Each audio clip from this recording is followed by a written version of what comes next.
Cette offensive israélienne vise le Hamas, un mouvement considéré par l'État d'Israël et les États-Unis comme un mouvement terroriste et qui, pour les Palestiniens, est un parti politique démocratiquement élu. Benjamin de Broqueville, Xavier Gérard.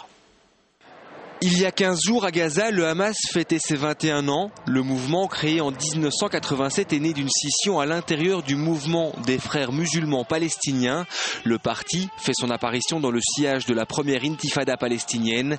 Quelques mois après sa création, une charte est rédigée. La charte du Hamas affirme le droit du peuple palestinien à la résistance, affirme que la Palestine est une terre waqf, un bien religieux qui appartient aux musulmans, au même titre que beaucoup de partis religieux en Israël disent que la Palestine, c'est la terre biblique du peuple d'Israël.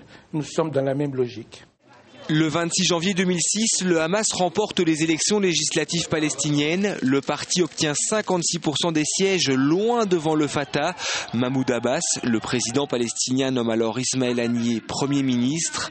Considérant le Hamas comme une association terroriste, Israël n'a jamais reconnu cette victoire. Il y a eu toujours des actes qu'on peut facilement qualifier de terroristes. À l'évidence, les attentats suicides sont des actes terroristes qui politiquement ne sont pas rentables, militairement inutiles et moralement inacceptables. Mais on ne peut pas qualifier toute la mouvance comme étant une mouvance terroriste. Le 17 juin 2007, Ismaël Haniyeh et son parti quittent le gouvernement palestinien. Cette décision fait suite à des affrontements dans la bande de Gaza entre le Fatah de Mahmoud Abbas et le Hamas.